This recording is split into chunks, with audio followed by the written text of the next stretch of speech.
ikirego abandi batashobora ikirego cyananiye abandi bose bo kwisuretse wowe wagishobora cy'umukobwa wigize ingegera akadutuka twese nawe urimo gukura umuhungu nk'umuntu waturanyije bari abana ba CTU kuki yatwaye abagabo bacu bose kuki yatwaye abagabo bacu bose agasiga amagweja ibimonyo bari ibiki yazisongwe wagira ngo agiye gukuramo umuntu ijisho akifata kumva afite akanyabugore umuhungu agatanazi ngo ndiki ngo ndigweja kuki utambaje aisha ngo CTU bisobanura iki narakibagiwe ngo abandi bana bafite nyashi ndarahiye aho navuze yirirwa yanitse akabaho kwibarabara ngo turamagwejana ajyana aso wabivuze we nabanze yire akabuno ntako ukuboko nuduhirimbiri ubuguru nububaho ayiga data ase mama wadututse nguhereye njambareka nanjye nubundi ntago njya nivanga mu bintu ari kingegera yagerageje gutuka umuhungu agatanazi ngo nigweja aho kagwa mu nduba we umusaya mu byatsi we bitabirimo injejeje wangegera we uratwita amagweja uratubyaye ashaka ngo umuhungu ngo wa perezida wamukulahe wangegera we ayiga data ase abantu barifuza n'imbwebwe zikifuza mama n'umuhungu w'umukarani ukaba uzamubona muhirimbi ututse abantu uragira bweshe ngo abasore bose bo mu Rwanda bose n'umuhungu agatanazi ngo turamagweje ejuke muri Nyabarongo muhirimbi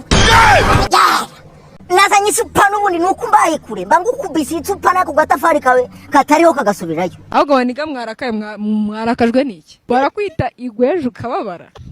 nta modoka nta kazu ntaki uraba umusitiyu mu mutwe ni vide barakwita umusiti bashingiye kuki mana arifatara dutuka ngo turamagweja ni bwa busimba bunye indodo mwana wa mama adutuka ubusimba bunye indodo ngo tweze tuninye indodo njyewe imbere y'abanyarwanda n'abanyarwandakazi nitwa Inkindi Aisha basabye imbabazi abagabo nibo nyine ubona ko bafite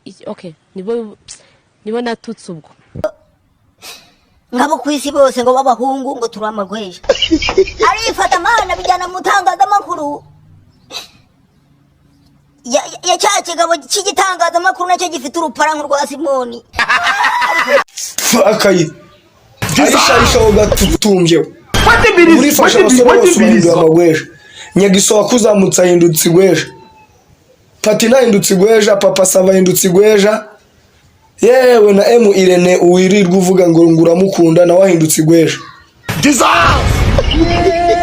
nanjye ubwanjye ngo mpindutse igweja haryo ubwiyo CTU izakwemera ujanjagurika nk'ingunguru mu busa kamukweretse umusangi murebe uriya mukobwa wigize ingegera agatuka abanyarwanda bose umweneho ya mavuta yawe yayanda ashishimura ibyaha n'ubugegera urumva umuntu wiyumvamo ukaba ari igweja ariko nta zina nta muntu akomaze ngo mvuge ngo wowe Peter ngurigweja nta zina na mentioninze ntaki se gute wahira uvuga ngo naragututse biragoye rero uyamusukeho ubuhirimbi bwose bumurimo bumuveho nicyo tugusaba tunasabirira muhirimbiri ngo nigisha yerekwe kiriya cyaha kivemo cyo gutukana nabonye nk'umukobwa wazanye ibintu by'amagweja mbona disi mumusumura mumanuye mwamubabariye koko abenshi baba bakiri bato batazi n'uburemere bw'amagambo akoreshwa n'adakoreshwa cyangwa se batanafite n'imitima wa mugani ikomeye kuri urwo rwego wowe ugahita ufata ryashaza ryawe wavanye iwanyu za Rutsiro ukahita uri murundaho ahita burahari igitira abantu ba Rutsiro muri munyumve nabi ni urugero nari nifashishije oya nimuntware mu mwikomo ni urugero nari nifashishije ariko hari umuntu uzana ibibazo wenda yakuranye cyangwa umutima mubi yavanye ahandi hantu akawusesekaza mu bantu akawubamenamo. Ntago bikwiye twibuke ko n'izi mikrofone dufashe turi abantu barebwa n'abandi kandi ibyo tuvuga bishobora kugira ingaruka mbi ku bandi.